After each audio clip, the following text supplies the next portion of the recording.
Sud Radio, le 10h midi, mettez-vous d'accord, Valérie Expert. Mettons-nous d'accord aujourd'hui, mardi 16 septembre. Bonjour, bienvenue. Si vous nous rejoignez sur Sud Radio, nous commentons l'actualité ensemble avec vous entre 10h et midi à 11h30. Avec Gilles Gansman, nous recevrons Alain Veil, fondateur de BFM et aujourd'hui propriétaire de l'Express. Avec lui, on va parler des chaînes d'infos. Mais les débats, l'actualité aujourd'hui avec Jérôme Dubu. Bonjour, vous êtes vice-président de France-Israël. Kevin Bossuet, bonjour. Bonjour. Professeur d'histoire en Seine-Saint-Denis. Alexandre Malafaille, président du think tank Sinopia. Bonjour à vous. Et Marie-Ève Malouine, journaliste politique, éditorialiste à la revue Politique et Parlementaire.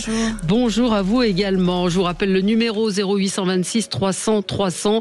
Vous pouvez nous appeler pour réagir à l'actualité également sur le YouTube de Sud Radio, sur le site de Sud Radio et sur Facebook. Alors, on va revenir sur la fin des privilèges à vie pour les anciens ministres. Olivier Faure qui appelle à faire flotter les drapeaux palestiniens le 22 septembre. Faut-il suspendre le permis de conduire si l'on utilise son portable au volant? Je pense que c'est un sujet qui va vous faire réagir. Moi, je vois beaucoup de gens qui conduisent avec le portable. Et je ne sais pas s'il y a beaucoup d'interpellations, mais bon, ça mérite d'y réfléchir. Je vous confirme, Valérie, qu'il y a beaucoup. D'ailleurs, la mienne ce matin. Non, c'est vrai? C'est pas grave. Avec votre téléphone? Bah oui. Oh, mais honte à vous. Honte. On va vous suspendre d'antenne. Bah oui. 1 million de signatures pour la pétition demandant un référendum sur l'immigration. C'est la pétition lancée par Philippe de Villiers. Et puis l'actualité donne hélas raison à Gérald Darmanin. Moi, mon mot du jour, alors j'ai hésité entre impunité, ensauvagement. C'est l'agression de ces 7 policiers à Reims. On se demande comment des choses comme ça sont possibles. 7 policiers qui se réunissent en civil pour un pot de départ. Ils sont reconnus par 2 hommes dont l'un sortait de prison et qui se sont acharnés sur ces policiers, qui les ont frappés à coups de boucles de ceinture. Des arrêts de travail jusqu'à 28 jours ont été prononcés. Et la question, effectivement, de savoir comment aujourd'hui on s'attaque en toute impunité à des policiers. On l'a vu aussi pendant les manifestations, des barrières qui ont été jetées sur des policiers, régulièrement pris pour cible. Et la proposition de Gérald Darmanin de peine minimale pour les agresseurs de policiers, en tout cas, après cette affaire, semble prendre tout son sens. Je ne sais pas comment vous avez j'imagine, Kevin, vu cette information ce matin. C'est scandaleux. C'est une haine anti-flic qui est en train de s'emparer de notre pays. Ce sont des gens qui ont souvent choisi ce métier par vocation et qui se retrouvent dans une situation où aujourd'hui, ils sont mis en danger. Et mise en danger notamment par certains de nos politiques.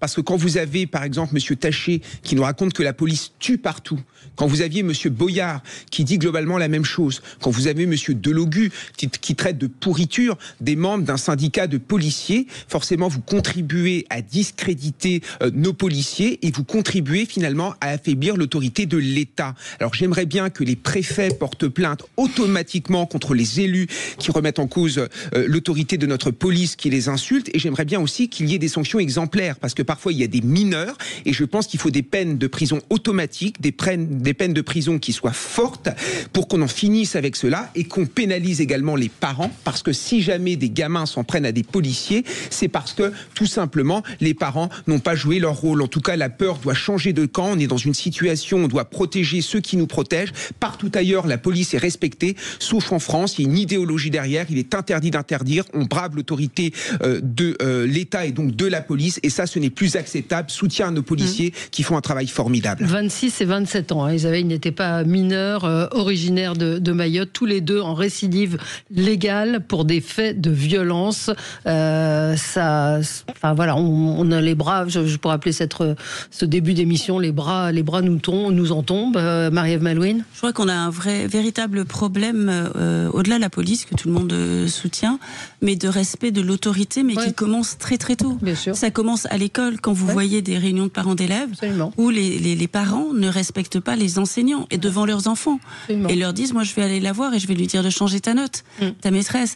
Et donc ça commence très tôt, l'instruction, l'éducation, le respect de l'autorité, des représentants de l'État, parce que il y a les policiers, il y a les conducteurs de bus, il y en a un qui était mort parce qu'il voulait faire respecter la règle dans son bus, et il y a véritablement un phénomène de violence qui a été justifié par les politiques à partir du moment où Jean-Luc Mélenchon, je ne sais pas si vous vous en souvenez, quand il y avait eu l'attaque contre le directeur d'Air France, qui avait justifié la violence physique par la violence sociale. Et donc, et on l'a vu, les Gilets jaunes à un moment ont justifié aussi certaines mises à sac sur les Champs-Élysées par la violence sociale. À partir du moment où il y a un discours politique qui justifie la violence et une société qui, dans son éducation globale, que ce soit à l'école, dans le sport, ne veut pas faire respecter l'autorité, on arrive à une violence totalement débridée par le fait on veut s'en prendre aux policiers, quand on est plus nombreux, quand on est 5 et on s'en prend à quelqu'un qui est tout seul, on le filme et on en est très fiers sur les réseaux sociaux à dire on est tombé sur lui tout seul à 5 et c'est formidable, on est très fort. Ben non, il y a une inversion et là je pense que c'est un long travail. Alors il y a les sanctions, mais il y a aussi une question d'éducation qui commence partout dans la société, du respect de l'autre et surtout des représentants de l'État et de l'autorité. Oui, non, moi je partage tout à fait ce constat de dire que l'autorité est contestée partout. Regardez ce qui se passe avec les élus. Il y a un certain nombre de maires qui sont agressés, on ne sait pas pourquoi, souvent sans raison d'ailleurs, parce qu'ils représentent une certaine autorité.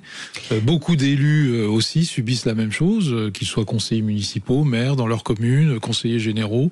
Dès qu'ils essayent d'intervenir, dès qu'ils essayent de mettre en place une certaine barrière et un certain respect des choses, ils sont contestés, ils sont parfois agressés, ils sont remis en cause systématiquement, et on en arrive au fait que nombre d'élus ne se représenteront pas au municipal. Mais donc c'est toute la société qui est effectivement concernée. Alors là, dans le cas qui nous intéresse, c'est évidemment absolument épouvantable ce qui s'est passé sur ces forces de police. Alors, il y a eu Tourcoing 2 jours avant. Il y a eu Tourcoing, c'est ce que je veux dire, tout à fait, où un policier a été agressé violemment également. Donc se pose la question quand même de l'exemplarité de la peine. Moi, je veux bien qu'on dise que effectivement la société va mal, etc. Mais c'est un constat que tout le monde partage. Mais après, il y a l'exemplarité de la peine. Et pour les mineurs, moi, je pose systématiquement la question quand allons-nous supprimer cette exemplarité et quand allons-nous mettre en place cette exemplarité et quand allons-nous supprimer cette exemption de minorité? Ça n'a plus aucun sens. Là, en l'occurrence, ce ne sont pas des mineurs. C'était des mineurs. Et tous les jours, il y a des agressions par des mineurs. Et aujourd'hui, on est toujours avec une majorité pénale à 18 ans, alors que à peu près 30% des agressions sont commises par des jeunes qui ont 12 ans, 15 ans, 16 ans. Bon, qu'est-ce qu'on attend? Alors la proposition de Gérald Darmanin visant donc à instaurer une peine minimale selon les constitutionnalistes, en particulier Benjamin Morel, disent que ce ne serait pas possible parce que c'est contraire au principe d'individualisation des peines établi par le Conseil constitutionnel en 2005. Donc on annonce des choses dont on sait qu'on ne pourra pas les mettre en place. Alexandre Malafaye. Ce sont les joies de l'état de droit. On l'a et c'est très bien, mais il a ses limites et il est utilisé contre nous de plus en plus fréquemment. Et c'est ça la difficulté à laquelle on est confronté. Et en plus, quand on a des responsables politiques en France ou ailleurs, regardez en Espagne avec la Vuelta, le Premier ministre espagnol se réjouit du désordre. Enfin, je veux dire, quand vous êtes en charge de la plus haute autorité politique de votre pays et que vous encouragez le désordre, vous applaudissez au désordre sur une manifestation sportive de premier plan international, ça dit quelque chose de très déliquescent de notre système politique. Après, sur ce qui s'est passé à Reims, là, on a aussi un problème qu'il faut un jour essayer d'aborder, c'est un choc de culture. Vous avez 2 personnes d'origine de Mayotte qui viennent avec leurs habitudes, leur fonctionnement, leurs pratiques. Et vous avez beaucoup de gens dans ce pays qui grandissent, soit dans un environnement social, familial, où globalement les repères sont différents, et on n'apprend pas. Ce qu'on nous a appris quand on était petit, c'est qu'à un moment donné, il y a en effet le respect de l'autorité, et en plus on a mis ça à un niveau très élevé, c'est-à-dire qu'on n'a plus peur du gendarme, on n'a plus peur du policier, on n'a pas peur de l'autorité, parce que la différence de modèle fondamental entre les États-Unis et la France, C'est qu'aux États-Unis, vous touchez un flic, vous prenez une balle. Voilà, c'est aussi simple que ça. Alors c'est surtout pas ce qu'il faut faire. Sauf que si on continue à laisser faire comme ça, c'est comme ça qu'on finira par régler aussi le problème, par armer la police et par laisser carte blanche à la police. Ouais. Je dis pas que, là encore, je dis pas que c'est ce qu'il faut faire, mais ça devient cette espèce de sauvagerie qui se développe et de capacité. On le voyait pendant les manifs, pendant les gilets jaunes, on a eu des images qui étaient absolument invraisemblables. Alors bien sûr qu'il y a une réponse policière derrière, mais heureusement. Alors parfois il y a des bavures et c'est désastreux. Mais quand vous voyez un certain nombre de policiers qui ont été quasi lynchés pendant les manifestations, enfin c'est régulier. Il y a quelque chose qui nous a échappé. Et là, je pense qu'on peut pas laisser faire. Maintenant, le problème, c'est en effet, c'est le cas de l'État de droit, à la fois au niveau national et puis sur un plan européen, on est très corseté. Vous allez voir toutes les problématiques de lutte contre le narcotrafic qu'on veut engager, lancer, relancer, ou essayer surtout d'engager. On va avoir beaucoup de mal à avoir des textes efficaces. Oui, Kevin, je voulais rebondir sur ce qui a été dit. Je veux dire, c'est une remise en cause des figures d'autorité traditionnelles qui incarnent l'État. Parce qu'il y a un transfert de ces figures d'autorité.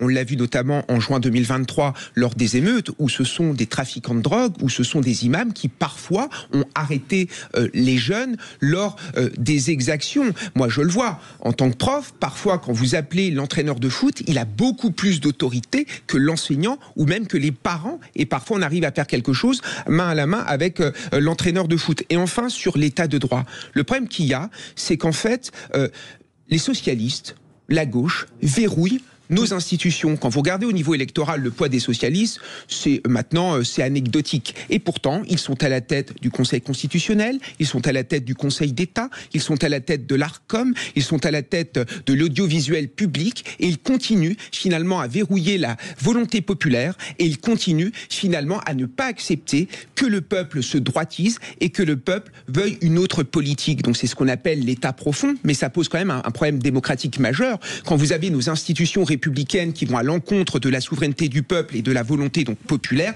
forcément, il ne faut pas s'étonner après qu'il y ait une crise démocratique extrêmement grave et que les gens se disent mais ce n'est plus la peine d'aller voter. Je pense qu'il ne faut pas généraliser à outrance. Je n'ai pas compté autant de socialistes que vous, ne serait-ce que Richard Ferrand, il est plutôt proche d'Emmanuel Macron. Il n'est pas socialiste au départ, Richard Ferrand. Oui, mais les gens évoluent, vous savez très bien.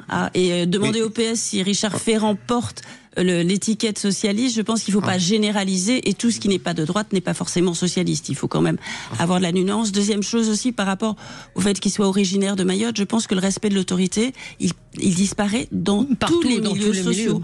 Quand vous êtes à l'école, quand vous êtes dans un lycée parisien, dans un beau quartier, par exemple 16e, 15e, 16e arrondissement, et que les parents contestent la note du prof, c'est une contestation de l'autorité. Et c'est pas des gens originaires de Mayotte, et c'est pas culturel. C'est partout. Vous l'avez dans l'entreprise aussi, c'est-à-dire des jeunes personnes que vous embauchez, qui ont 24, 25 ans, qui remettent en cause une remarque que vous leur faites.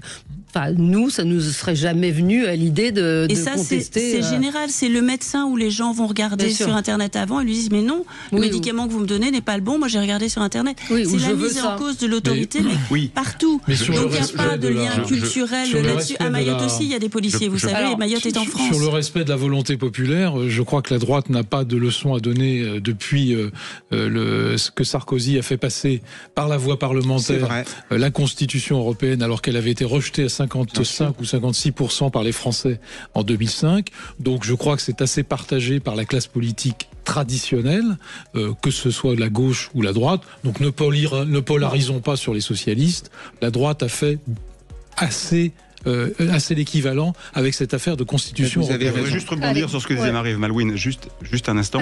Pour dire que je suis globalement d'accord avec vous, à ceci près que quand vous regardez aujourd'hui les prisons françaises, 25% sont d'origine étrangère. Les prétoires sur les tribunaux, dans ce qui est société pénale, il y a beaucoup plus d'origine étrangère ou de problématiques liées à des origines maghrébines ou moyen-orientales ou orientales que je dirais que françaises traditionnelles. Et là, on a un vrai sujet, effectivement de rapport à la vie, d'éducation au rapport à la vie, et la plupart du temps, les violences, quand elles sont commises, sont avec une trace qu'on peut reconnaître. Il me semble qu'Éric Zemmour a été condamné pour avoir dit à peu près la même chose. Oui, tant pis, j'assumerai ma condamnation. Mais je suis désolé, il y a une traçabilité. Regardez les prisons, regardez les prétoires, c'est tout, il suffit d'aller voir. On se retrouve dans un instant, on va parler de la taxe Glucksmann, et on va parler également de la fin des privilèges des anciens ministres. Appelez-nous si vous trouvez que c'est une bonne initiative du Premier ministre, ou si c'est peanuts, entre guillemets, dans le budget. À tout de suite. 10h midi. mettez-vous d'accord, Valérie Expert. Alors, on en a un petit peu parlé hier et ça se précise. Donc Sébastien Lecornu qui demande la fin des privilèges pour les anciens ministres. Marie-Ève Malouine, vous vouliez en faire votre coup de gueule. Oui, parce que je trouve ça vraiment complètement accessoire. C'est absolument pas la décision qu'on attend. Et en plus, ça prétend du fait que les premiers ministres auraient des avantages. Ça se entend que ce sont des avantages indus et ils ont déjà été extrêmement rognés. Qu'est-ce qui va changer? Le chauffeur et la voiture illimitée, là, ce sera limité à 10 ans. Le reste, un secrétariat 10 ans maximum, ça existe déjà et ça ne va que jusqu'à 67 ans. Ça veut dire que Michel Barnier, François Bayrou ne l'a pas, Gabriel Attal et Elisabeth Borne non plus, parce qu'ils ont une fonction ou ils ont un secrétariat et une voiture. Donc c'est vraiment du symbolique microscopique, mais qui, à l'inverse, entretient l'idée que les politiques ont des choses à se reprocher, ont des avantages indus. Avoir une voiture avec chauffeur et un secrétariat, on considère qu'un ancien Premier ministre, un ancien président de la République peut faire entendre sa voix au débat, participer à la réflexion et a besoin de quelques moyens. Donc c'est une reconnaissance de son investissement. C'est pas un avantage de privilège. Alors qu'on dise que ça dure trop longtemps, que ça puisse être adopté, mais c'est pas une mesure attendue par un Premier ministre dans la période. Ouais. La période, ce sont les déficits, ce sont la santé, ce sont des enjeux très forts. Et là, qu'est-ce que ça va faire dans le budget? Rien du tout. Mais c'est les deux. Pardon, juste, on va y revenir. Les deux mesures annoncées sont purement. Alors, on va dire qu'il l'auraient pas fait, on le lui aurait reproché, mais purement populiste et démagogique. Je veux dire, l'histoire des 2 jours de congé, c'est vraiment pour frapper les esprits et les avantages des différents ministres. C'est ce que je voulais dire, mais il va falloir s'habituer à vivre avec Sébastien Lecornu. Ceux qui le connaissent bien au sein des armées savent qu'en effet, il est le champion du très beau discours et de cette capacité à annoncer des choses qui ne sont pas suivies des faits. Je veux dire, c'est un vrai spécialiste. Et il va nous faire ça certainement pendant 2 ans. De toute façon, ses marges de manœuvre sont égales à pas grand-chose. Donc, de fait, il faut faire du symbole. 1 an et demi. Je dirais plutôt 2 mois. Ou 3 mois, on verra. Il y a le budget avant. On verra. Mais en tout cas, c'est peut-être une bonne mesure, cette idée. Parce que finalement, comme il y a de plus en plus d'anciens premiers ministres et que ça s'enchaîne, c'est peut-être finalement une bonne manière de faire des économies. C'était ironique, évidemment. Non, mais il y a déjà un point, moi, sur lequel, alors je partage à peu près le constat, c'est assez dérisoire. Il y a la symbolique qui est assez forte et quand le Premier ministre nouveau arrive, il faut qu'il marque un peu les esprits avec ça. Donc c'est plutôt une affaire de communication que de fond budgétaire, effectivement. Mais il y a un point sur lequel, moi, je suis extrêmement choqué et qui, malheureusement, n'est pas remis en cause, c'est l'affaire des retraites. Les retraites des parlementaires, les retraites des ministres, je suis désolé, quand vous êtes 3 mois, 5 mois ministre, vous n'avez pas le droit à une retraite jusqu'à la fin de votre vie. Ça devrait être parfaitement interdit. Mais c'est pas le cas. Ah bah si, vous avez 3 mois ou 4 mois de cotisation et vous touchez 5 ou 6 ans de retraite. Non, ça a disparu depuis longtemps. Non, je vous assure que non. Non, ils cotisent comme tout le monde. Après, au Sénat, ils pouvaient cotiser double, non, mais s'ils sont plus élus après. Mais non. Mais si, bien sûr que si. C'est faux, la retraite à vie, c'est faux. Quand vous avez 3 ou 4 mois de retraite, de cotisation de retraite, vous n'avez pas 3 ou 4 mois de retraite. Effectif, c'est pas vrai. Vous avez beaucoup plus. Et ça, c'est Non, ça dépend des... je suis désolé. Ça participe aussi au rejet des politiques. Pas. Vérifiez vous-même, vous verrez bien. Ça a changé. Non. Je suis partiellement d'accord. Je suis partiellement d'accord avec ce qui a été dit. Moi, je m'en fiche des soi-disant privilèges des anciens présidents, des anciens ministres. Je m'en fiche complètement. Mais il y a l'histoire de la symbolique. Vous avez quand même des élites politiques qui demandent beaucoup d'efforts aux Français. Et ils attendent en retour une forme d'exemplarité. Regardez, au moment où François Bayrou essayait finalement de nous imposer une cure d'austérité, il y a eu toute une polémique parce qu'il aurait il est en train de refaire son bureau, notamment dans sa ville de Pau. Moi, je trouve ça peut-être grotesque, mais pour certaines personnes, c'est quelque chose qui n'est pas soutenable moralement parce que ces gens-là ont du mal à finir le mois et on leur demande encore plus d'efforts. Et enfin, je voulais dire quand même quelque chose. C'est quand même monsieur Dominique de Villepin qui nous raconte aujourd'hui qu'il est pour la suppression de tous ces privilèges alors qu'il en bénéficie depuis des années. Quand vous prenez les sommes dépensées par ancien Premier ministre, c'est celui qui a dépensé le plus d'argent puisque ça nous a coûté 200 000 euros. Monsieur Villepin, l'année dernière, nous a coûté 200 000 euros alors que monsieur Castex, par exemple, c'est quelques milliers d'euros. Donc, dans ce cas-là, s'il est contre tous ces privilèges, pourquoi il n'y a pas renoncé plus tôt? Vous voyez bien qu'il y a une forme d'hypocrisie. Vous avez un Villepin qui essaye de rouler sur les bandes de l'extrême gauche, etc. Sauf que ça en devient finalement ridicule. Mais sinon, je suis d'accord, c'est anecdotique comme mesure. Sandra est en ligne avec nous. Bonjour Sandra. Bonjour Valérie. Bonjour, vous nous appelez de Chaland. Oui, de Vendée. De Vendée, absolument. Oui. Il y a des bons poulets. Exactement. Bien. Alors, vous pensez c'est une bonne mesure? Ça vous... Alors, en fait, j'ai écouté tout le monde et je rejoins certains pour savoir. Enfin, voilà. En gros, le côté populiste, démagogiste, on est assez d'accord. Sauf que malgré tout, comme Monsieur Bossuet, moi je me dis, il faut que tout le monde serre un cran. Et même si c'est symbolique, c'est important les symboles en fait dans les esprits. C'est-à-dire que quand, comme beaucoup de gens, enfin moi je fais des financements, je vois des gens qui se serrent la ceinture pour payer leur loyer, pour payer leur crédit, pour élever leurs enfants. Et eux, quand ils quittent leur boulot, ils gardent pas les avantages de leur travail. Ouais. C'est-à-dire qu'aujourd'hui, à part la SNCF, je crois, et EDF, qui sont assez privilégiés, mais si vous prenez énormément de personnes, quand elles quittent leur travail, elles avaient des voitures, elles rendent leur voiture, elles n'ont pas tous ces avantages. C'est symbolique, mais aujourd'hui, moi je suis pas d'accord. Alors j'ai pas retenu son nom, excusez-moi, la dame qui a fait Marie-Ève Malouine. Oui, je suis pas d'accord avec elle sur le fait que le désamour des politiques, il vient aussi du fait qu'il y a un écart très important de traitement entre les gens. Oui. C'est-à-dire que si on veut que les gens respectent les politiques, il faut qu'on partage les mêmes avantages et les mêmes inconvénients entre guillemets de nos vies professionnelles. Oui. Moi, je trouve que c'est rien, c'est une goutte d'eau. On est bien d'accord. Hein. Ça va pas changer le problème, mais malgré tout, dans l'image, ça rapproche les gens des politiques.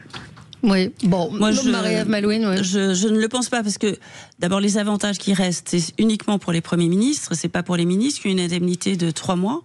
Ils ont le chômage 3 mois et après ils se débrouillent, donc ils se retrouvent comme tout un chacun, tous les ministres sauf le Premier ministre. Et puis si on va sur ce problème-là, je pense que c'est pas tant les politiques, les acteurs politiques qui sont déconnectés. Pour y avoir participé un petit peu, je pense que ce sont les cabinets. Dans les cabinets, vous avez uniquement des gens qui viennent de la haute fonction publique. Si vous venez du privé, vous travaillez 3 mois dans un cabinet. Pendant 3 ans, ensuite, vous demandez à la haute autorité si vous pouvez travailler dans un autre secteur. Ouais. Et la haute autorité, on me dit, est très rapide pour vous répondre. Non. 2 mois. Ouais. Qui cherche un boulot, en trouve et dit à son employeur futur, attendez 2 mois qu'on me dise si je peux travailler chez vous. Donc ce sont des gens qui restent constamment dans les cabinets, qui ne s'ouvrent pas à des gens qui viennent du privé, qui auraient une autre approche. Et donc c'est là que le microcosme il est. Beaucoup plus dans les cabinets que du côté des politiques, parce que les politiques, il faut qu'ils soient réélus.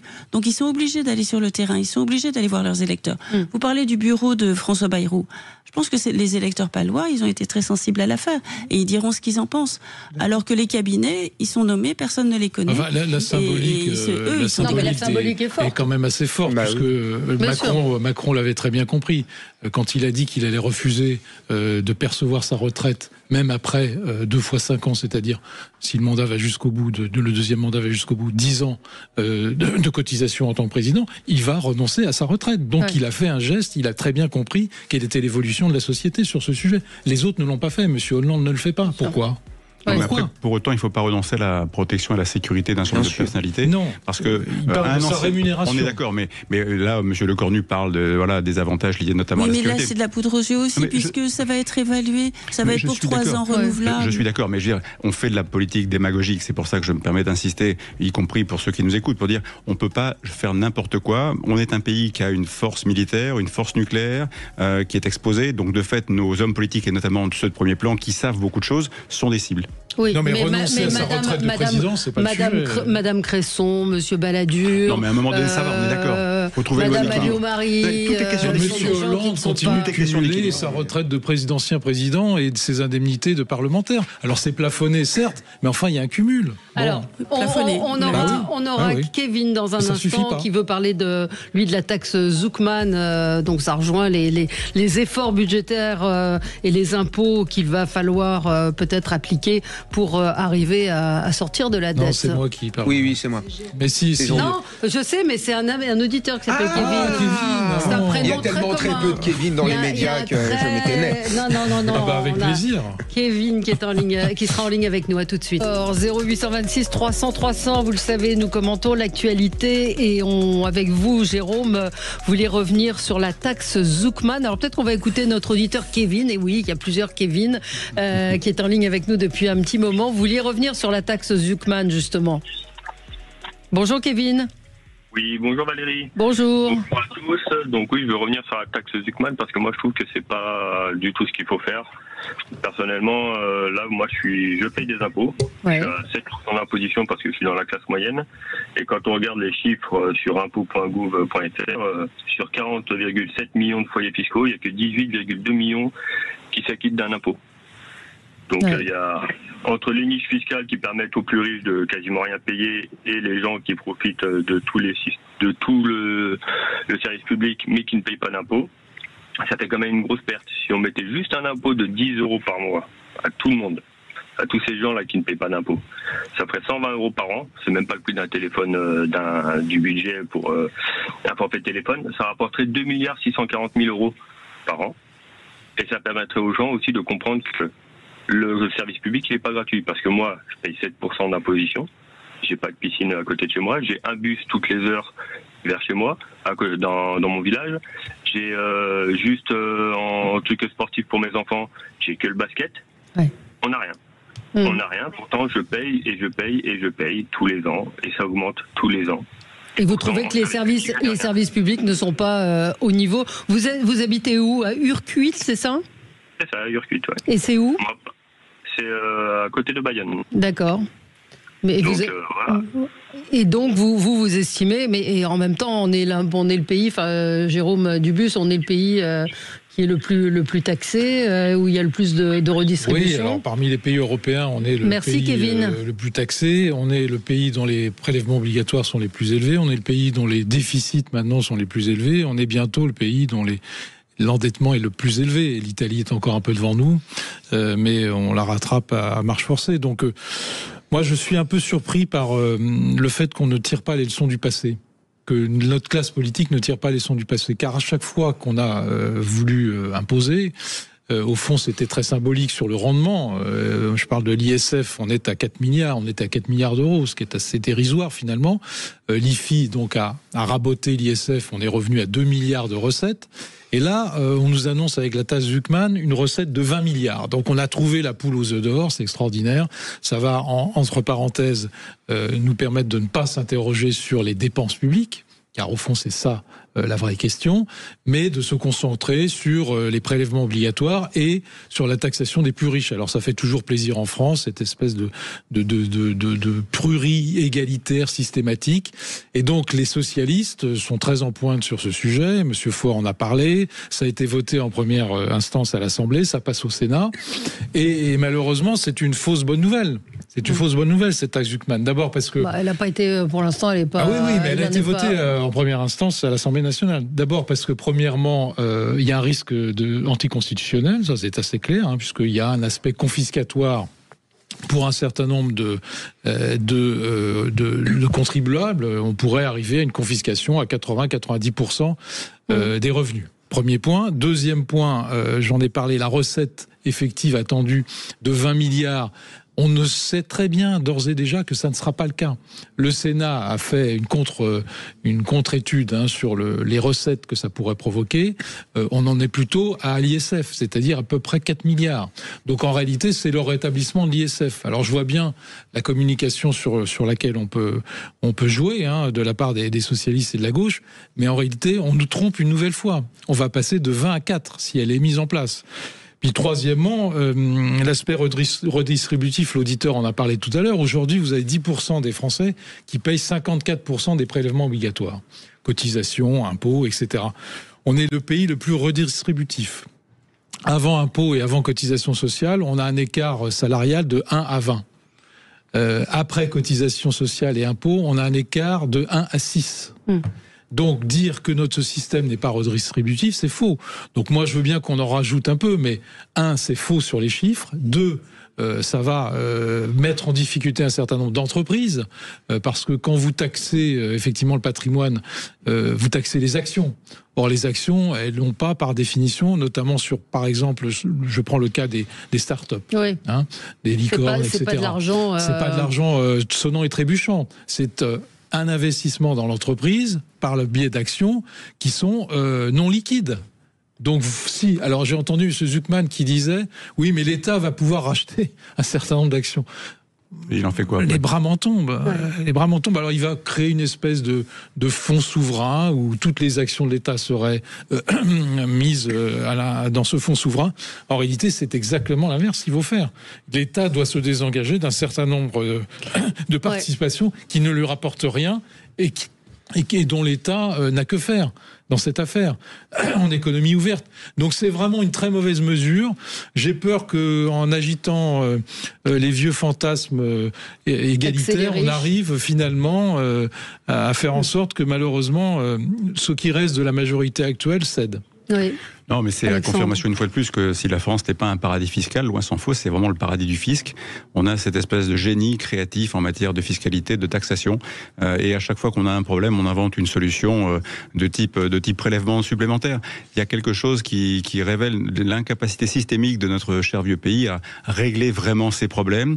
Et en plus, une fois de plus, on jette en pâture des boucs émissaires en disant les plus riches, les plus privilégiés, histoire de bien continuer à opposer les uns contre les autres. C'est encore mieux comme ça d'avoir une nation bien divisée, c'est super. Mais c'est sûr que cette taxe Zuckman, elle a quelque chose qui est absurde. On se demande même comment un certain nombre de parlementaires, pourtant pas si mal que ça corsetés en apparence, arrivent à ne pas comprendre ce que ça veut dire. C'est-à-dire que taxer le patrimoine d'une entreprise qui appartient à quelqu'un et qui va être obligé de vendre une partie de son patrimoine, y compris quand elle est immatérielle, pour payer cet impôt, c'est quelque chose qui ne fonctionnera nulle part. Aucun pays au monde ne fera même si l'Italie a été assez en avance sur la taxation du patrimoine professionnel, mais quand même, ils n'ont pas allé jusque-là. Là, c'est quelque chose qui est complètement hors sol. Et donc, on se voit une fois de plus confronté à cette réalité, c'est qu'en France, les gens, quand on parle d'économie, ne savent pas de quoi il s'agit. Quand il s'agit de la classe politique, ils ne comprennent rien à l'économie, surtout à l'économie réelle, surtout rien à ce qui se passe dans les entreprises. C'est fascinant. Et donc, on fait n'importe quoi. Oui, Marie-Ève. On revient au débat sur la démagogie. Le discours, dire si le pays va mal, c'est la faute des riches, c'est les riches qui ne participent pas. Alors, on peut distinguer les très hauts revenus, ceux qui ont bénéficié de revenus supplémentaires pendant la crise. On pourrait discuter avec eux, dire ce sont les responsables et les montrer du doigt. Là, ce que je trouve révélateur aussi dans ce que dit Kevin, c'est qu'en France, il y a une classe moyenne qui paye des impôts, qui en paye de plus en plus, qui a de moins en moins de pouvoir d'achat. Il y a des gens, il faut voir, quand vous êtes en province, vous voulez envoyer vos enfants en études supérieures, et ben vous regardez si vous pouvez vous permettre de leur payer un logement. Ce sont des gens qui, normalement, jusque-là, avaient un niveau de vie correct, moyen, s'en sortaient, et petit à petit, ils le voient s'appauvrir. Et leurs revenus s'appauvrissent. Et donc leur dire la solution, c'est parce qu'il y a des très riches et c'est de leur faute. Non, je pense c'est vrai qu'en France, on prélève beaucoup, on distribue beaucoup, mais on oublie de dire que quand le fait de prélever et de redistribuer, ça coûte de l'argent. Donc il vaudrait peut-être mieux redonner de l'argent aux bas salaires et aux moyens salaires. Parce que pendant le Covid, on a dit toutes ces professions dont on a besoin, qui sont au SMIC ou à peine plus. Comment évitons au SMIC à Paris ? C'est pas possible. Et ces salaires-là, ils n'ont toujours pas été augmentés. On leur a dit, vous êtes les premières lignes, on a besoin de vous. Et puis les salaires, ils augmentent toujours pas. Donc, alléger les charges, permettre d'augmenter les salaires. Et peut-être moins redistribuer, peut-être donner moins d'aide à certaines entreprises qui ont de tels volumes de marché qu'elles n'en ont pas forcément besoin.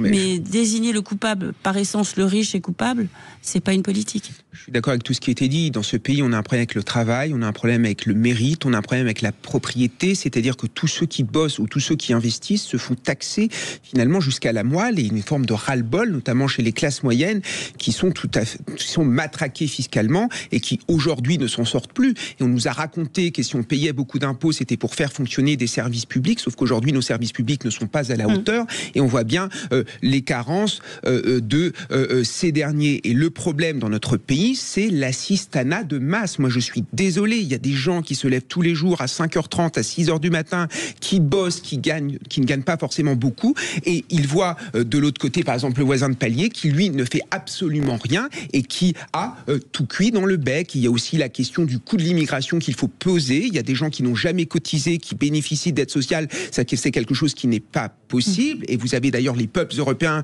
qui se révoltent de plus en plus. On l'a vu le week-end dernier à Londres. Je crois qu'il faut revaloriser le travail, il faut revaloriser finalement le mérite et arrêter de taxer toujours les mêmes, puisque là, on est à l'agonie.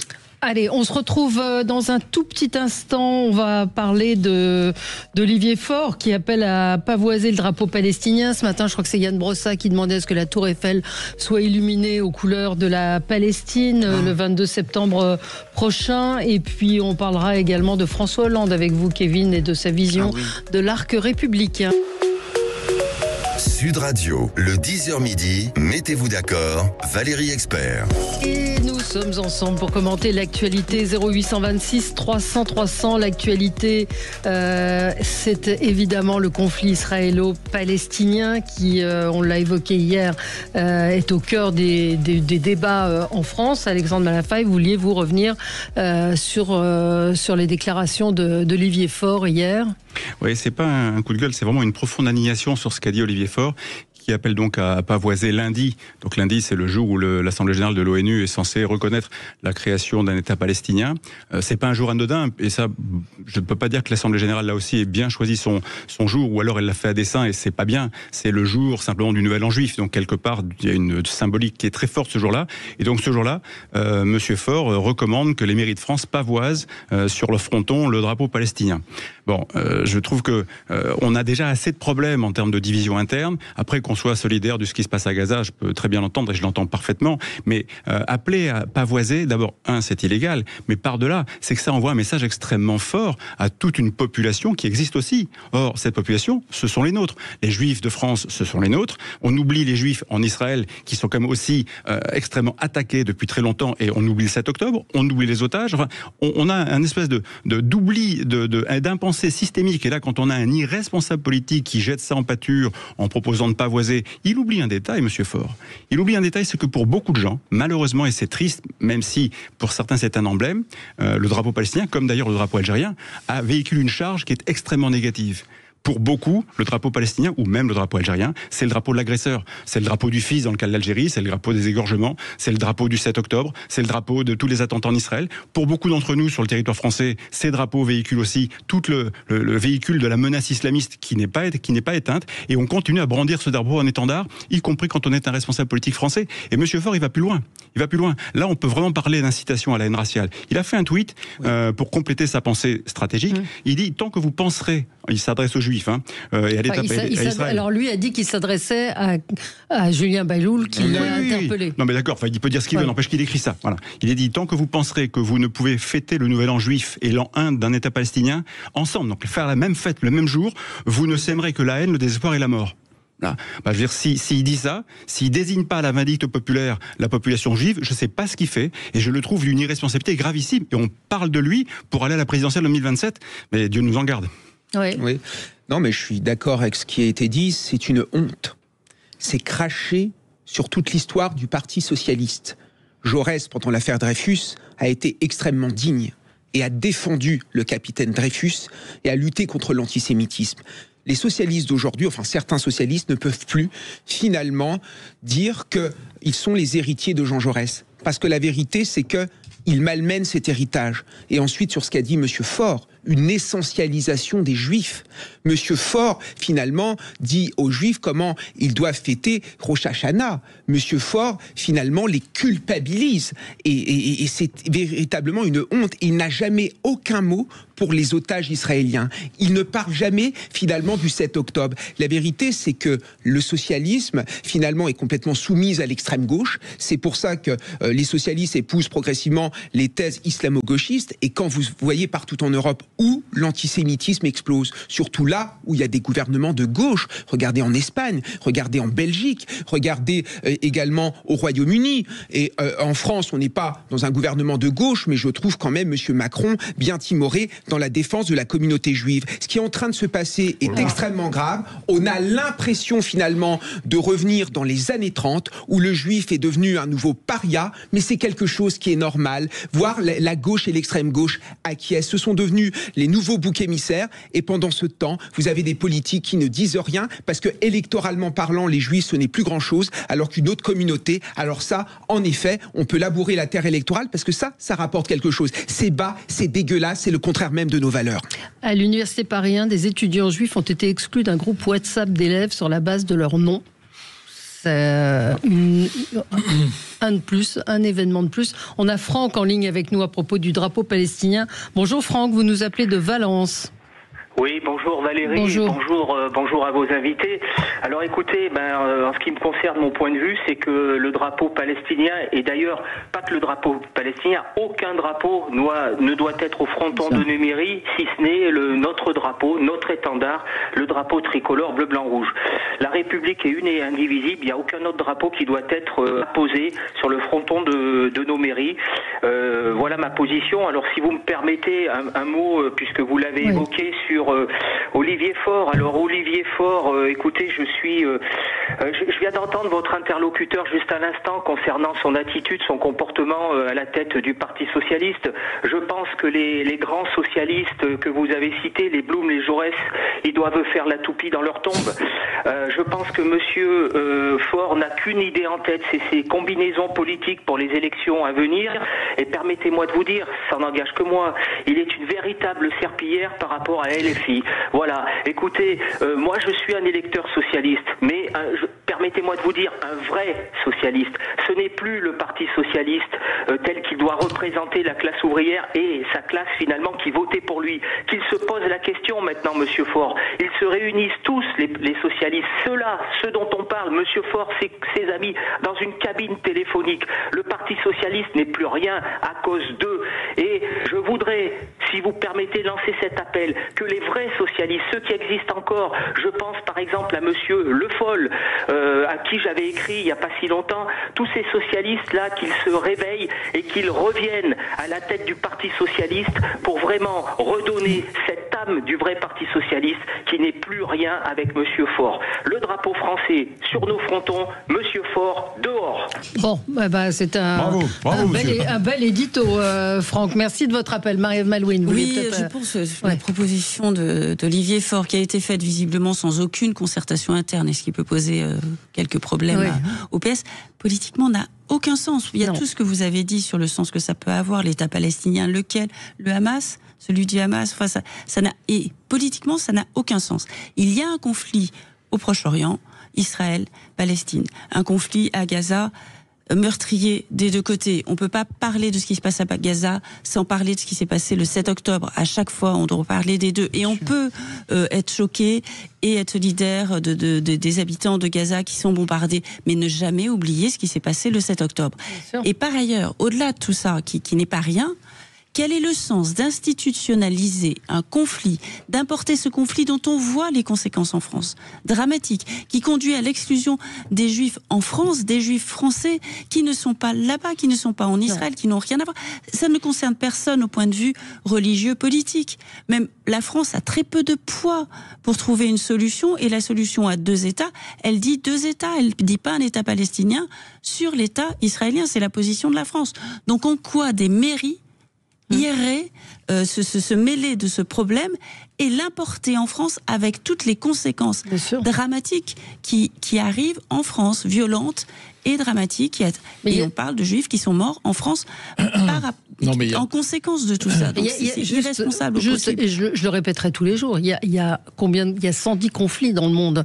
Il y a des millions de morts de par le monde. Il y a ce qui se passe en Afghanistan où il n'y a aucune réaction. Donc toujours cette question à laquelle moi je n'ai pas de réponse, c'est pourquoi ce conflit-là plus qu'un autre. Non, mais ce conflit-là, il est quand même assez emblématique et c'est normal qu'on en parle parce que on voit bien qu'au-delà, on voit bien qu'au-delà des conquêtes territoriales, des volontés de mettre à bas le Hamas, ce qui est tout à fait légitime de la part d'Israël, il y a aussi un choc de civilisation. Là aussi, donc effectivement, ça nous concerne, ça concerne les États-Unis. C'est un conflit non plus régional, c'est un conflit maintenant qui prend une dimension internationale. Regardez aujourd'hui, les 70 pays arabes se réunissent pour tirer les conséquences de ce qui s'est passé à Doha.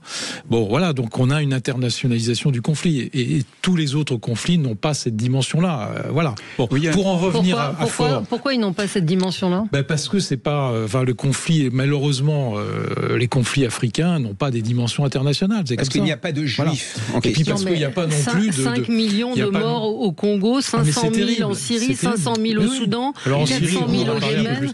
Mais je reviens sur l'affaire de Faure. Faure, parce qu'au fond, c'est ça qui nous intéresse. Monsieur Faure est un petit minable. Il fait ça pour 2 raisons. La première raison, c'est sa circonscription électorale, où effectivement il y a un enjeu à Savigny-le-Temple, un enjeu fort parce qu'il a un candidat LFI en putatif qui pourrait lui faire de l'ombre et le faire perdre dans sa circonscription en Seine-et-Marne. Donc il se dit, oh là là, effectivement, vite, barre à gauche, barre tout à gauche et barre communautariste, premier point. Et deuxième point, il y a un enjeu aussi national parce que effectivement, le PS est soumis depuis des années à la LFI. Moi, j'ai regardé un peu les chiffres de 1981, quand Mitterrand a été élu. Mitterrand avait 80% de l'électorat juif. 80% de l'électorat juif, ça a été estimé par les instituts de sondage, je ne sais pas si c'est exactement ça, mais en tout cas une large majorité de l'électorat juif a voté pour Mitterrand en 1981. Ouais. Vous vous rendez compte de ce qui reste actuellement ? Vous vous rendez compte de ce qui reste actuellement ? C'est quand même hallucinant. Minable. On se retrouve après le rappel des titres, après les infos. On pourra dire quelques mots. Vous avez été à Radio France, Marie-Ève Malouine, la présidente de Radio France, Sybille Veil, dans une interview, dit non, Radio France n'est pas un média d'opinion. Est-ce que c'est possible de ne pas être un média d'opinion ? Est-ce qu'on peut être neutre ? On se posera cette question et puis on parlera de l'arc républicain avec vous, Kevin. À tout de suite. Sud Radio, le 10h midi, mettez-vous d'accord, Valérie Expert. Et on est ensemble et on continue de débattre pendant la pub et les infos. Jérôme Dubu est avec nous, vice-président de France-Israël. Kevin Bossuet, professeur d'histoire en Seine-Saint-Denis. Alexandre Malafaille, président du think tank Sinopia. Et Marie-Ève Malouine, journaliste politique, éditorialiste à la revue politique et parlementaire. Et je vous rappelle que les débats désormais débutent à 10h et à 11h30, l'émission Média. Aujourd'hui, nous recevrons Alain Veil, fondateur de BFM, pour parler des chaînes d'infos, de la multiplication des chaînes d'infos, entre autres, et puis de l'Express, dont il est le patron. Alors, Kevin, votre coup de gueule. Oui, un coup de gueule contre François Hollande qui a dit récemment que la France insoumise était dans l'arc républicain. J'ai trouvé ça extrêmement grave et je me dis que finalement le Parti socialiste est aujourd'hui complètement soumis à ce parti islamo-gauchiste et je trouve ça extrêmement grave. Est-ce que finalement remettre en cause la démocratie parlementaire, c'est ça la République, comme le fait notamment LFI qui parle de 3e tour social parce que M. Mélenchon n'a pas été élu? Est-ce que dire que la police tue, c'est ça la République? Est-ce que manifester aux côtés d'islamistes qui sont sexistes, qui sont homophobes, qui sont antisémites, qui remettent en cause les valeurs de la République, c'est ça la République? Est-ce que cibler des gens, dire comme le fait M. Mélenchon qu'il faut mettre les préfets en prison, c'est ça la République? Dire que le Hamas est un mouvement de résistance, c'est ça la République? Reprendre la logorée du Hamas, c'est ça la République? La vérité, c'est que M. Hollande contribue avec M. Faure à discréditer totalement le Parti socialiste, et tout ça pour des raisons électoralistes, parce que M. Hollande a besoin de la France insoumise dans sa circonscription, comme M. Faure notamment en a besoin. Mais regardez un petit peu le symbole. Vous avez quand même un ancien président de la République qui est quelqu'un de respectable, qui se retrouve dans une coalition avec Raphaël Arnaud, qui est un fiché S. Voilà ce qui est devenu aujourd'hui le Parti socialiste. Et encore une fois, moi je ne suis pas socialiste, j'ai pu l'être par le passé, mais j'ai une pensée notamment, j'ai une pensée pour tous ces électeurs, comme l'auditeur que vous avez mis en avant, qui sont socialistes et qui ne se reconnaissent absolument plus dans un parti qui est à la dérive et qui pourtant cadenasse encore nos institutions, je le redis, l'ARCOM, l'audiovisuel public, le Conseil d'État ou encore le Conseil constitutionnel. Bref, c'est lamentable et Monsieur Hollande fait honte à la gauche, fait honte aux socialistes et je dirais même qu'il fait honte à la France. Il y avait avant Olivier Faure, maintenant lui, ils sont habillés pour l'hiver. On peut peut-être l'écouter, François Hollande, pour écouter pour entendre ses propos. Peut-être de Sébastien Lecornu, c'est de fixer la limite. Justement, on peut discuter avec tous les groupes, ça fait partie de la vie politique et de la vie institutionnelle. Mais on ne peut pas dire que le Rassemblement national est fait partie de l'arc républicain. Pourquoi ? Parce que donc le Rassemblement national n'est pas dans l'arc républicain, les Insoumis sont bien dans l'arc républicain ?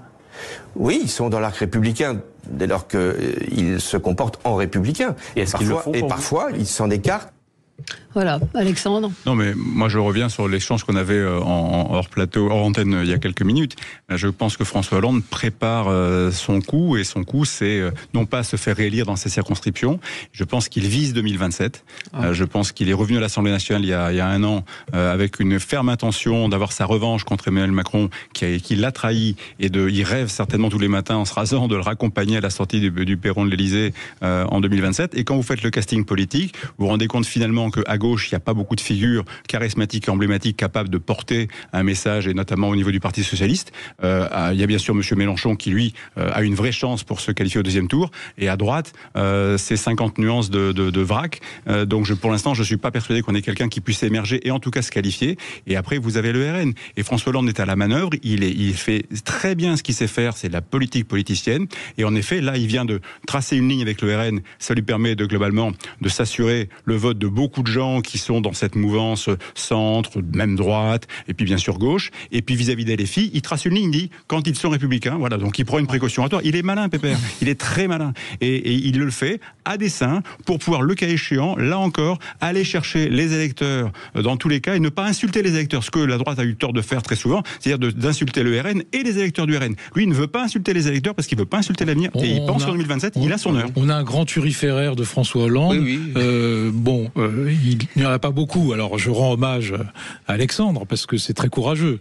Je rappelle que François Hollande a eu un bilan calamiteux, qui n'a pas pu se représenter en 2017, qui est quand même une première sous la Ve République, parce qu'il voulait se représenter, il n'a pas pu se représenter. Et il a bien vu que ça ne marchait pas, qu'il était au fond du trou, qu'il n'avait plus de troupes, que les frondeurs lui avaient tiré le tapis sous les pieds pendant tout son quinquennat, et que au sein de la gauche, il était largement minoritaire. Donc rien n'a changé pour moi. Malheureusement, c'est cette espèce de conviction qu'ont les anciens présidents à vouloir se représenter en France. Il n'y a aucun pays européen où ça se passe comme ça. Aucun pays européen. En Angleterre, quand vous êtes battu, vous vous retirez, vous allez dans le privé, vous faites autre chose, vous créez une entreprise, vous faites des conférences. Vous ne revenez pas systématiquement sur le devant de la scène. Vous ne concevez pas votre vie avec un retour à la vie politique. Enfin, ces gens ne savent faire que ça. C'est une possibilité qu'il a institutionnelle. Après, il y a un parallélisme des formes. Vous avez à droite des gens qui disent on ne veut pas d'alliance avec le Rassemblement national, mais ils sont dans l'arc républicain. Et puis à gauche, vous avez François Hollande qui dit je ne veux pas d'alliance avec LFI, mais ils sont dans l'arc républicain, sauf quand ils s'en écartent. C'est exactement la même chose. Chacun a ses extrêmes dont il veut récupérer les électeurs. Ils veulent pas d'alliance avec le parti, mais ils veulent que reviennent à eux, pour utiliser un terme plus joli que récupérer, mais ils veulent que les électeurs reviennent à eux. Donc ils nuancent leur proto. Qu'est-ce que l'arc républicain ? C'est un piège, définir vous êtes dans l'arc républicain, vous n'en êtes pas. Vous avez des idées que je combats, et puis il y a des gens qui ont été élus démocratiquement, que ce soit LFI ou le Rassemblement national, ils sont élus. Après, l'un contre l'autre, moi je conteste leur position, leurs idées, leur façon de faire de la politique, l'hypocrisie aussi de leurs propos. On peut le faire très énergiquement, je préfère le faire respectueusement. Mais après, c'est un faux débat de dire vous n'êtes ou vous n'êtes pas dans l'arc républicain. Ils sont représentés à l'Assemblée nationale. Et surtout quand François Hollande mettant en avant la déchéance de nationalité pour les terroristes, est-ce qu'il était dans l'arc républicain pour certains de ses amis ? Certainement pas. Et je ne pense pas, comme l'a dit Jérôme, qu'il y a dans ce pays une envie de François Hollande. Ou alors il faut présenter les gens qui ont une envie soudaine pour François Hollande. Je pense qu'il est complètement mis de côté. C'est quelqu'un de respectable. Moi, c'est un ancien président de la République qui a évidemment des qualités. Mais regardez comment il a été élu la première fois. Enfin, je veux dire, il était à 3%. On est d'accord. Non, mais il y a eu l'affaire Strauss-Kahn. On est d'accord. Et juste un point quand même sur l'arc républicain, parce que François Hollande répond à Nicolas Sarkozy qui dit que le Rassemblement national est dans l'arc républicain. Moi, je suis parfaitement d'accord avec lui. Aujourd'hui, le Rassemblement national est un parti comme les autres. Et regardez, sur la question de l'antisémitisme aujourd'hui, le Rassemblement national est l'un des partis qui lutte le plus contre l'antisémitisme dans notre pays. Marine Le Pen, ce matin, sur CNews, face au micro de Sonia Mabrouk, l'a encore redit, un soutien inconditionnel, notamment à la communauté juive. Et Jordan Bardella a été reçu en grande pompe, notamment en Israël. Et quand vous demandez demandez notamment à beaucoup de Juifs de France, ils vous disent en effet, on a le soutien du Rassemblement national. Et il y a quand même quelqu'un c'est très fort. Vous avez Serge Klarsfeld qui a dit que face à la France insoumise, vous savez, Serge Klarsfeld, c'est ce chasseur de nazis qui a consacré sa vie à chasser les nazis qui ont été responsables de la Shoah et qui a dit que face à la France insoumise, il voterait évidemment pour le Rassemblement national. Donc le Rassemblement national est un parti comme les autres et à vouloir le sortir de l'arc républicain, c'est diaboliser ses électeurs et ça c'est ne plus acceptable pour les Français. Mais notre ami François Hollande, enfin l'ami plutôt d'Alexandre, d'après ce que j'ai compris, pas le mien, notre ami François Hollande pratique le mitterrandisme jusqu'au bout des ongles. C'est-à-dire que Mitterrand avec le Parti communiste, ils se sont bataillés, souvenez-vous la rupture du programme commun, etc. Et puis en 81, Mitterrand a pris le dessus au premier tour, et puis le Parti communiste, qui faisait encore 15 ou 18%, a voté pour lui comme un seul homme. Bon, c'est exactement ce qu'essaye de faire François Hollande. C'est plus compliqué parce que effectivement, LFI, c'est pas le Parti communiste d'alors. Encore que, bon, on pouvait se poser des questions sur les liens avec le Parti communiste et un certain nombre de puissances étrangères, notamment à l'Est. Mais aujourd'hui, François Hollande essaye de refaire la même chose. Je suis pas sûr que ça marche. Non, mais juste lever une ambiguïté. François Hollande n'est pas mon ami, d'une part. Je sais bien. Et la deuxième chose, c'est que je ne suis pas certain qu'il réussira. Mais je suis persuadé qu'il y pense tous les matins et que c'est son objectif. Voilà, c'est ça que je veux dire. Bien sûr. Factuellement, je pense que c'est juste. Après, sur la position de François Hollande, on a parlé tout à l'heure d'Olivier Faure. À gauche, je préfère François Hollande à Olivier Faure, sans être un soutien inconditionnel. Il ratissera beaucoup plus. Et irréfléchi de François Hollande. Ça, c'est sûr. Mais on est dans un débat démocratique. Il faut des gens de gauche face à la droite. Et je pense que la droite préfère et le gouvernement actuel avancerait mieux si tous les socialistes avaient la même position que François Hollande, plutôt que celle de Olivier Faure. Ça fait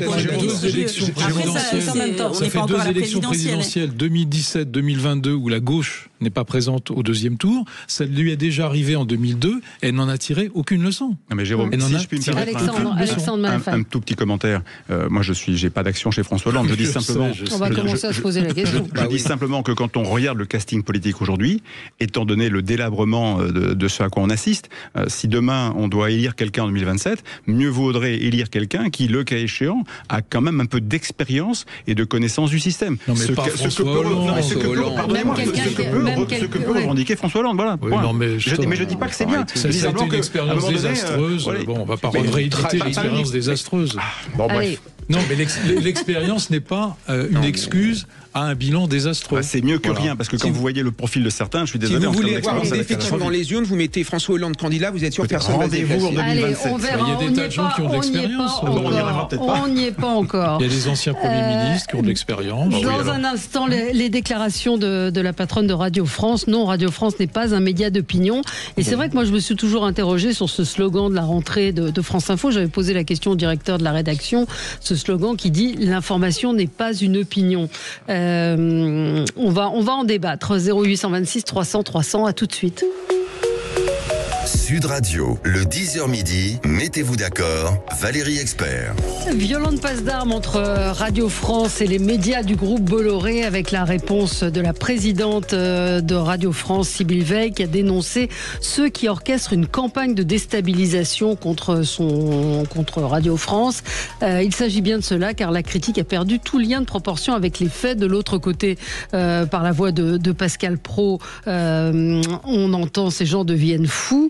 C'est ce qu'il a dit dans son émission L'heure des pros, dénonçant une offensive tous azimuts, tout ça bien pensant. Est-ce que vous avez dirigé la chaîne parlementaire, vous avez été chef du service politique, je crois aussi à France Inter, à France Info. Est-ce que l'information est une opinion, ou est-ce que l'information peut être objective? L'information objective, on le sait, ça n'existe pas. C'est un objectif, mais ce sont des êtres humains. Ce qui est important pour le service public auquel j'ai collaboré pendant de nombreuses années, j'y reste attachée malgré certaines les évolutions qu'il y a pu y avoir. Je suis partie il y a longtemps. C'est le pluralisme. On travaille sur le pluralisme et la représentation de toutes les opinions. Après, sur l'affaire Thomas Legrand est un éditorialiste qui travaille à Libération, évidemment qu'il est de gauche. Ça n'a rien de surprenant.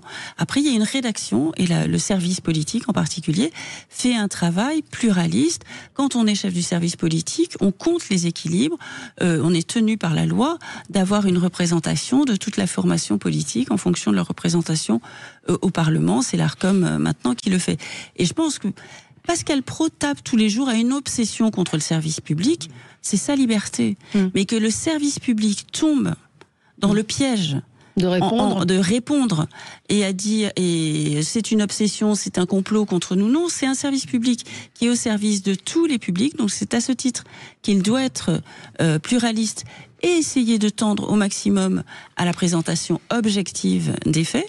Et ça, objectiver les faits, c'est possible. Après, les commentaires, ils restent libres. Ce qu'il faut, c'est qu'ils soient pluralistes. Mais là, dans le choix des invités, quand on regarde, ne serait-ce que quand on zappe sur les chaînes d'infos, quand on tombe sur France Info TV, on voit, il y a un choix qui est fait dans les intervenants, tout comme il y a un choix qui est fait sur CNews, hein, bien que CNews s'en défende en disant nous on invite tout le monde, mais ils veulent pas venir. Et là, c'est de l'argent public. Mais effectivement, il y a cette notion d'argent public qui revient, et le reproche qui est fait est celui-là. Les plateaux, moi je fais des plateaux sur France Info TV, je suis tout à fait libre de mon expression, et je pense pas que ce soit une expression j'en fais aussi, je reconnais qu'il m'invite régulièrement. Et donc, il y a un travail en plus, cette année encore plus, pour être plus structuré, plus élaboré.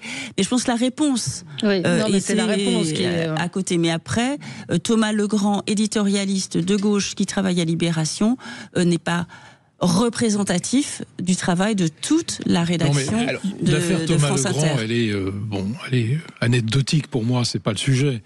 On en a fait beaucoup parce qu'effectivement, ils se sont fait un peu prendre la main dans le sac, si je puis dire, mais c'est pas le sujet. Moi, je prends deux faits. Le traitement du 7 octobre.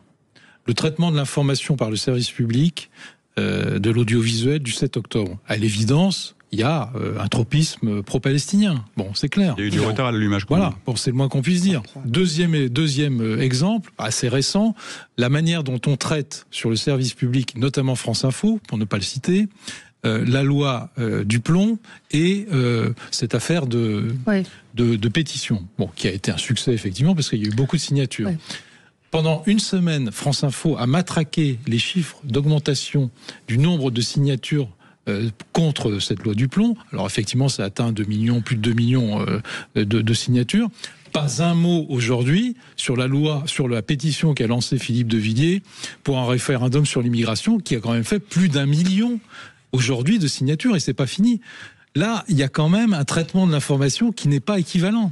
Voilà. Je suis d'accord avec tout ce qui a été dit, sauf que là l'enjeu, c'est un enjeu démocratique, parce que quand on regarde la vidéo qui a été sortie par le journal L'Incorrect, vous avez 2 journalistes de service public qui pactisent avec des élus socialistes pour faire battre une candidate, Rachida Dati. Donc je ne sais pas s'il y a eu des coupures ou pas, mais en tout cas, c'est quand même le sujet. Moi, c'est ce que je vois. Ensuite, pour écouter parfois l'audiovisuel public, je suis désolé, évidemment que c'est à gauche toute. C'est devenu une succursale de l'extrême gauche. Regardez sur France Inter, les humoristes sont tous de gauche, sauf d'extrême gauche. Tapent toujours sur les mêmes. Soit le petit peuple qui roule au diesel, qui fume des clopes, soit les gens de droite ou de la droite de la droite. Et puis j'écoute un petit peu les dirigeants de l'audiovisuel public. Madame Ernotte, par exemple, qui nous raconte qu'elle fait un média non pas représentatif de ce qu'est la société française, mais de ce qu'elle voudrait que soit la société française. Je regarde la patronne de France Inter qui nous raconte qu'elle veut que sa radio soit progressiste. Donc il y a bien une ligne idéologique derrière. Moi, je n'ai rien contre les gens de gauche, les gens d'extrême gauche, les humoristes d'extrême gauche qui n'ont de cesse de caricaturer les gens de droite, sauf que ça, ce sont mes impôts. L'audiovisuel public, c'est 4 milliards d'euros et c'est évidemment insoutenable. Et je mets de côté, évidemment, toutes les enquêtes de Madame Lucet, complément d'enquête, etc., contre toujours les mêmes, Monsieur Bardella, le Rassemblement National, etc. Et le problème de l'audiovisuel public, il y a eu des compléments d'enquête sur Mélenchon, Sonia Chikirou. Vous perdez complètement en crédit. Vous savez, moi je suis fonctionnaire. Dans ma salle de classe, je m'applique une neutralité extrêmement stricte parce qu'on me paye pour ça et c'est mon devoir. Et j'aimerais qu'il y ait la même chose finalement sur le service public de l'audiovisuel. En revanche, quand vous êtes dans d'autres médias, notamment des médias privés, moi ça me gêne beaucoup moins parce que ce n'est pas un service public et ce n'est pas l'argent des Français. Donc à un moment donné, les Français n'en peuvent plus et tous ceux qui sont pris à Rachida Dati avec ses réformes ou qui parlent finalement de privatisation du service public, on va aboutir à ça avec une majorité de Français parce que les Français en ont marre de payer pour se faire insulter, caricaturer et ils aimeraient bien que leur argent aille un petit peu ailleurs. Oui, pour un peu écouter France Inter, France Info. Il n'y a pas de liaison, peut ailleurs. Oui, je sais. C'est l'émotion quand je parle du service public. Et merci à CNews et Europe 1 d'avoir parlé de cela, parce que c'est une vraie démocratie CNews. On aborde des sujets qu'on n'aborde pas ailleurs. Juste pour compléter, pour un peu écouter, en effet, France Inter, France Info, et puis regarder un petit peu ce qui se passe de manière assez ouverte sur l'ensemble des médias. C'est vrai que, en fait, bien sûr que les dirigeants de France Inter ou de Radio France ou de France Télévisions vont essayer de préserver les apparences. Mais après, il y a une réalité, c'est que, en effet, on va essayer de rester neutre, voilà. Mais dans la pratique, il y a un traitement éditorial, il y a un réglage du curseur sur un certain nombre de sujets où on parle plus de ça et moins de ça, et ça raconte forcément une histoire. C'est très marqué. Et malheureusement, c'est très marqué en réponse de l'autre côté. C'est-à-dire, alors certes, c'est avec de l'argent privé, de l'autre côté, c'est avec de l'argent public, mais on voit bien que les questions sociales, sociétales, l'ordre des sujets, les impasses, tout ça dit quelque chose ou veut, voilà. Et c'est vrai que sur les questions humoristiques, ils sont très bons le matin, objectivement. Moi, je prends du plaisir à les écouter de temps en temps. Je dis bien de temps en temps, mais c'est toujours le même cible. François Morel qui emploie le mot de oui, mais à certains moments, il a été bon. Voilà, on peut pas tout enlever, mais à certains moments, il a franchi toutes les lignes. Mais par exemple, Benjamin Duhamel qui vient d'arriver sur France Inter. On va peut-être pas faire de la pub à nos concurrents. Oui, mais pardon, mais juste pour dire qu'il s'est fait défoncer. Mais je trouve que voilà, ça raconte là aussi quelque chose qui pose un vrai problème, parce que là encore, ce sont des médias, ils font ce qu'ils veulent, sauf que c'est de notre argent. Mais voilà. Ouais. Bon, un mot sur la pétition dont vous parlez, la pétition de Philippe de Villiers signée par plus d'un million de personnes, 1,2 million, 1,3 million. Le problème, c'est qu'elle n'est pas sécurisée, cette pétition, contrairement à celle de la loi Duplon, qui était sur le site de l'Assemblée nationale, où il fallait présenter une pièce d'identité. Là, vous pouvez voter 2000 fois. Non, d'accord, mais ça n'empêche pas que le service public pourrait faire un petit effort et accorder 1/100 de ce qu'il a accordé à la pétition sur la loi Duplon.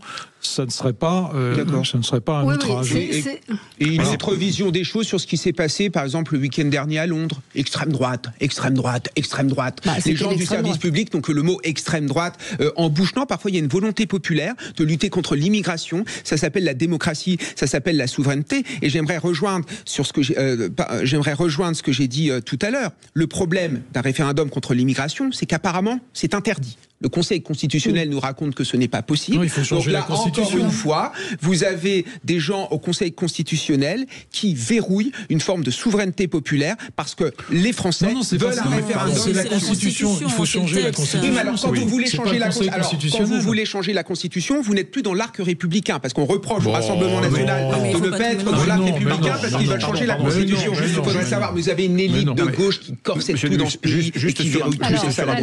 Juste sur un point, moi je veux bien, la question migratoire est un vrai sujet. Elle est surtout un vrai sujet parce qu'on ne sait pas traiter le problème, on ne sait pas traiter ni l'intégration ni l'assimilation. Mais allons-y sur la problématique de la question. Vous posez quelle question? Vous êtes pour ou contre l'immigration? Ça n'a aucun sens. Et on ne peut pas poser une question comme ça, c'est pas un sondage. Mais sur les quotas, par exemple. Non, mais, sur l'AME.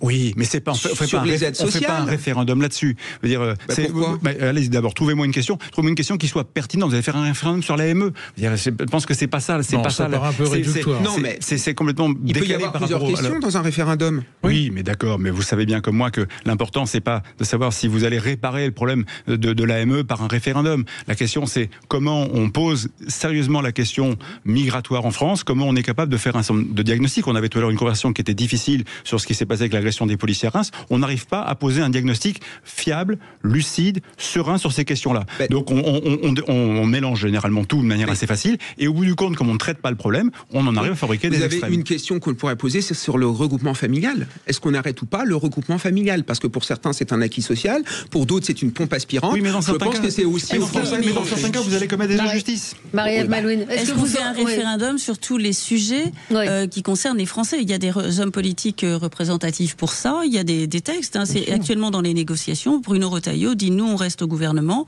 si je peux faire un projet de loi sur la sécurité et si je peux faire un projet de loi sur l'immigration. Donc ces questions-là, elles peuvent tout à fait être dans ces textes. Et Pour l'instant, on n'a pas entendu le Premier ministre parler d'immigration. C'est pas forcément nécessaire de passer par un référendum. Il faut que les politiques puissent se saisir du sujet et le mettre sur la table. Normalement, tous les projets de loi doivent être des sujets qui correspondent aux attentes des Français et qui les concernent. Regardez ce qui s'est passé sur la prétendue remise en cause de la circulaire Valls, quand il était Premier ministre, où on a déclaré le fait que être en illégalité sur le territoire français n'était plus un délit. Bon, il y a eu une proposition de loi LR, des députés LR, qui a voulu aller contre ça et reconnaître que c'était à nouveau un délit, ce qui était le cas avant 2012, ça a été censuré par le Conseil constitutionnel. Donc on a bien quand même un problème de jurisprudence du Conseil constitutionnel et de révision de la Constitution. Même sur l'excuse de minorité. Merci à tous les quatre. C'est terminé. Dans un instant, c'est Alain Veil, fondateur de BFM TV, qui a revendu son groupe. Avec lui, on va parler des chaînes d'infos en particulier. Il estime qu'il y a trop de chaînes d'infos. À tout de suite.